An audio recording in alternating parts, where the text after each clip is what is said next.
Hello दोस्तों, कैसे हैं आप सब। उम्मीद करते हैं आप सब बेहतर स्थिति में हैं, अच्छी सेहत है आपकी। और मैं आपसे यहाँ ये बात करने के लिए आया हूँ, ये पूछने के लिए आया हूँ, कुछ बताने के लिए आया हूँ, आपका स्ट्रेस कम हो जाए, ऐसी बातें आपसे करने आया हूँ लंबे समय बाद। देखिए, पहला सवाल, आप जो एग्ज़ाम देने जा रहे हैं उसमें कितने नंबर ऑफ क्वेश्चंस आएंगे? आपका जवाब है 200 क्वेश्चंस। मैं बात कर रहा हूँ एसएससी स्टेनोग्राफर 2022 के एग्ज़ाम की, जिसमें 50 नंबर की रीजनिंग, 50 नंबर की जीएस, 100 नंबर की इंग्लिश आती है। आप कहना चाहते हैं सर इसमें 200 क्वेश्चंस आते हैं। मेरा जवाब सुनो, आप गलत हो। इसमें 180 क्वेश्चंस आते हैं, 180। बड़ी अजीब बात है सर, आप इतने टाइम से पढ़ा रहे हो, एसएससी के एग्ज़ाम भी करा रहे हो, 180 क्वेश्चंस क्यों कह रहे हो? मैं सच बोल रहा हूँ। बात दरअसल ये है, नंबर ऑफ क्वेश्चन 200 ही आते हैं, लेकिन जो कैंडिडेट्स कर पाता है और जो कैंडिडेट कर सकता है, इंक्लूडिंग मी, अगर मैं आपकी जगह होता और मैं पेपर देता तो मैं भी 180 क्वेश्चंस ही अटेम्प्ट कर पाता। 20 शायद मुझे स्किप करने पड़ते हैं। लाइन पे ध्यान दें, स्किप करने पड़ते हैं। बात करते हैं पॉइंट टू पॉइंट। आप जब ये एग्ज़ाम देने जा रहे हैं तो आप ये ध्यान रखें कि आपके टीचर अजीम सर भी 120 क्वेश्चंस अटेम्प्ट नहीं करते। अगर वो आपकी जगह होते, आपको भी नहीं करने। क्या हम जाते ही शुरू के 20 क्वेश्चन छोड़ के और 180 क्वेश्चन करें, 21 से सोल्व करें? नहीं, कैसी बातें कर रहे हो आप लोग। मतलब आपकी जॉब लगने वाली है, आप जॉब की तैयारी कर रहे हो, ऑफिस पे जाने वाले हो, आप इतने बड़े बड़े काम संभालने हैं आपको। आप मेरी बात नहीं समझ रहे हैं। मैं कहना ये चाह रहा हूँ, पहला क्वेश्चन पढ़ा आपने, चाहे वो रीजनिंग का, इंग्लिश का या जीएस का है, आपने पढ़ा, आपको साफ साफ ये लगा, अगर किसी भी क्वेश्चन पे पहले 10वें 15वें 14 15 20 जो भी आपको लग रहा है, और आपको ये एहसास हो जाए कि भाई ये मेरा टाइम ले डूबेगा, ये तो मेरा टाइम बहुत ज़्यादा लेने वाला है, चाहे वो बड़ा सा पेसिल हो सकता है, कोई बड़ा सा एक बहुत बड़ा सा पीक्यूआरएस हो सकता है, तैयार रहे इस चीज़ के लिए आप। You will have to face, आपको इसका सामना करना पड़ेगा। And you will have to take a bold decision, आपको एक बहादुरी वाला डिसीजन लेना पड़ेगा। वो क्या है? टू स्किप करना। उसी की बात करना आया हूँ मैं। हम अपने पेपर में 200 क्वेश्चंस पाएंगे, लेकिन हम 180 का ही टारगेट बना करके चलेंगे। 200 हो जाए बहुत बढ़िया बात है, लेकिन 180 यानी कि 20 क्वेश्चन आप हटा दें। अब कितने बचे? 180, टाइम 2 घंटे, यानी कि स्ट्रेस थोड़ी सी कम हुई। लेकिन दूसरी बात, वो 20 क्वेश्चंस कौन से होंगे? वो ये होंगे, आपने क्वेश्चन पढ़ा, चाहे वो इंग्लिश का पैसेज हो, पीक्यूआरएस हो, या आपको लग रहा कोई और ऐसा रीजनिंग का क्वेश्चन कि आपको पढ़ते ही एहसास होगा भाई ये ज़रूरत से ज़्यादा टाइम लेगा, ये पैसेज इतना बड़ा है, 5 नंबर छोड़ेगा लेकिन तो आधा घंटा ले जाएगा, तुरंत छोड़ दे आप उसे। पता कौन चाहता है? ये एग्जामिनर चाहता है। वो आपकी स्मार्टनेस देखना चाहता है। वो ये देखना चाहता है कि बच्चा कितना स्मार्ट है, बच्चा कहाँ टाइम दे रहा, कहाँ से नंबर खींच रहा। वो ये तो टैलेंट है। इसी को बोलते हैं to solve the paper with the solid strategy. आप सॉलिड स्ट्रेटजी के साथ अगर पेपर सोल्व करते हैं, कोई नहीं बचेगा आपके सामने, बेहतरीन पेपर एकदम। तो मैं अपनी इस वीडियो में आपको एक छोटी सी बात बस ये बताने चाह रहा था, how to solve all the questions is not smartness, how to skip some questions is your smartness. अपनी स्मार्टनेस अपनाएं आप। हर किसी के लिए हर क्वेश्चन अलग अलग तरीके का टफ होता है। किसी के लिए कोई क्वेश्चन अलग, किसी के लिए कोई क्वेश्चन, वो आपके डिसीजन है। तो आपके ही डिसीजन है कि आप अपने पेपर में उन 20 क्वेश्चंस पे तुरंत नज़र डाल पाओगे कि यार ये एग्जामिनर चाहता मैं छोड़ूं, उस पर आप काम करें तुरंत कि ये ज़्यादा टाइम लेकर निकल जाए। अच्छा क्या होगा इससे? अब आप दिमाग का फंक्शन समझें। जब आप मेरे कहने का मतलब 20 15 10 12 क्वेश्चन जो भी हैं, आपको लग रहा है मुश्किल थे सर, ऐसे बड़ा मुश्किल सा था, मैं छोड़ गया उसे, कोई बात नहीं, मैं कुछ नहीं कहूँगा आपको। लेकिन छोड़ा क्यों आपने?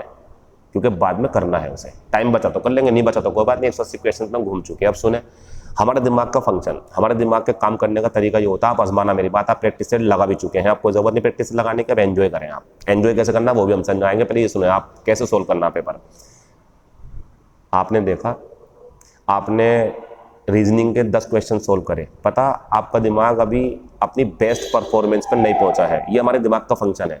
जब हम किसी पेपर को सोल्व कर रहे होते हैं तो उसका जो 20% हम कर चुके होते हैं सोल्व, उसमें हमारा दिमाग अपनी खुद की जो पोटेंशियल है, जो इसकी एफिशिएंसी, उसका सिर्फ 20% ही लगा पाता है। लेकिन जैसे जैसे हम आगे बढ़ते जाते हैं क्वेश्चन को सोल्व करते हुए, जैसे हम 100 के पार पहुंचते हैं, अब आपका दिमाग अपनी बेस्ट परफॉर्मेंस देने को तैयार है। यानी कि वो क्वेश्चन जो आप छोड़ करके आए थे, आप उम्मीद कर सकते हैं कि जब आप पूरा पेपर पढ़ के वापस आ जाएंगे तो उन 20 क्वेश्चन पे भी आप हाथ आजमा सकते हैं और कर सकते हैं।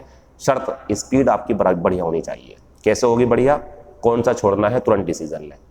तो आज की अपनी इस वीडियो में मैं आपसे यही कहना चाह रहा था, यही मेरी रिक्वेस्ट है आपसे। सारे क्वेश्चन सोल्व करने नहीं जा रहे हैं हम क्वेश्चन सोल्व करने जा रहे हैं 180, 190, 185, 175। क्लियर? जो बचे हैं उन पे भी काम करेंगे जब हमारा दिमाग हमारी बेस्ट परफॉर्मेंस वाली स्थिति में जाएगा। और जाएगा, सबके साथ होता है। मेरा दिमाग हो, आपका दिमाग हो, शुरू में सुप्त अवस्था में धीरे धीरे एक्टिव होता है और फिर एक ऐसा एक्टिव होता है कि वो क्वेश्चन जो आप शुरू में अगर करते और 5 मिनट लगते, आपने समझदारी से उसे छोड़ दिया था और अब वापसी में करोगे 1 मिनट में हो जाएगा वो। This is the function of our brain. ये हमारे दिमाग का फंक्शन है। मैं आजमा चुका हूँ, आप भी आजमाइए। दूसरी बात, स्ट्रेसफुल हूँ सर, बहुत ज़्यादा नर्वस हूँ सर, क्या करूँ समझ में नहीं आ रहा है। तो तरीका है, तुरंत अगर मम्मी के पास हैं तो मम्मी की गोद में जाके लेट जाइए, अगर नहीं है तो फ़ोन पे बात कर लीजिए, नहीं कर सकते दूर हैं पापा से मिल सकते हैं, पापा से मिल लीजिए, पापा से बात करिए। ये 2 शख्स ऐसे हैं कि अगर आप इनसे एक बार गले लगते हो तो वापसी में ये इतनी दुआएं, इतना प्यार, इतना ज़्यादा आपको दुलार लुटाएंगे, कैसी स्ट्रेस, कैसी नर्वसनेस सब खत्म हो जाएगी। ये बातें ही ख़त्म हो जाएंगी कि पेपर बिगड़ेगा, पेपर अच्छा होगा, जॉब लगेगी, नहीं लगेगी, बात ख़त्म। दुनिया में माँ बाप इसीलिए दिए गए हैं ताकि आप ये महसूस कर सको कि जो दिखाई नहीं दे रहा, जो दुनिया को चला रहा, उसके अलावा और भी हैं 2 लोग इस दुनिया में जिन्हें आप देख सकते हैं, महसूस कर सकते हैं, टच करके ये एहसास कर सकते हैं, they are the actual meaning of life. वो एक्चुअल मीनिंग है लाइफ का। वो जानते हैं कि उन्होंने कैसे पाला है आपको। ज़्यादा बातें नहीं करना चाहता, टाइम नहीं है, फिलहाल इतना कहना चाहता हूँ। अगर आप लोग नर्वस फील कर रहे हैं, वो नेचुरल है। It happens with everyone, it happen to me, it is happening to you. सबके साथ होता है ये। मैं कैसे निकला, मम्मी के पास बैठ गया, बात कर ली, हंसी मजाक कर ली, गोदी में लेट गया, पेपर देने चला गया, बढ़िया हो गया। 2 बार सिलेक्शन भी हुआ, आप जानते हैं। क्या सब इसी से हुआ? नहीं, पढ़ना पड़ता, लेकिन इससे बहुत कुछ हुआ। इससे वो जो बिखरा बिखरा सा होता दिमाग में, जो ये होता क्या करें, ये पढ़ें, वो सब सिमट जाता गोद में लेटते ही। आप लोग अपने मम्मी पापा से बातचीत करें। अगर बहुत लंबे टाइम से नाराज़ है, बात नहीं की, तो this is the right time, आपको बात करनी चाहिए। कोई भी बात हो, कुछ भी वजह रही हो, आप उनसे मिलें, बात करें। पेपर हो जाएगा यार, पेपर नहीं हुआ तो क्या होगा, कोई बात नहीं, मम्मी पापा हैं तो गले से लगाएंगे आपको वो। ठीक, बी ऑप्टिमिस्टिक, अपने आप को ऑप्टिमिज्म में ले जाएं, पेसिमिज्म में ले जाने की कोई ज़रूरत नहीं है।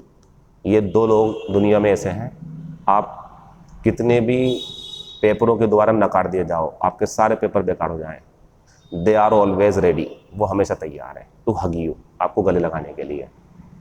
एम आई राइट ना? अगर आपको लग रहा है मैं राइट हूँ, तो हमारे लिए, हमारी मोहब्बत में, ताकि हम इसे समझ सके कि आप वीडियो देख रहे हैं, आप लिख के भेज सकते हैं, you are right sir, my mother is my life, my father is my life, my parents are my life. ये अगर आपके कमेंट हो तो मुझे पढ़ के अच्छा लगेगा।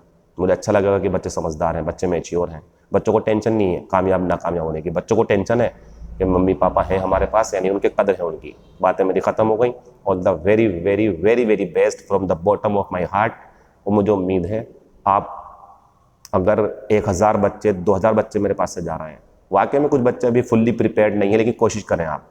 लेकिन कुछ इतने ज़्यादा तैयार हैं कि उन्हें एहसास भी नहीं है कि वो पेपर का क्या हाल करने वाले हैं। पेपर परेशान हो जाएगा, भाई कौन आ गया है ये, हमने तो नहीं सोचा था कि ऐसी भी तैयारी करते हैं बच्चे, लेकिन करते हैं क्योंकि आपने की है ना, मुझे पूरा भरोसा है। अब टाइम आ गया है कि हम अपने पेपर में जाने से पहले एक बार मम्मी पापा से बातचीत करके वो सारी चीज़ें जो सिमटी हुई हैं, जो बिखरी हुई हैं, उन्हें समेट लें एक तरफ और जाइए पेपर देने के लिए। All the very very best. Thank you.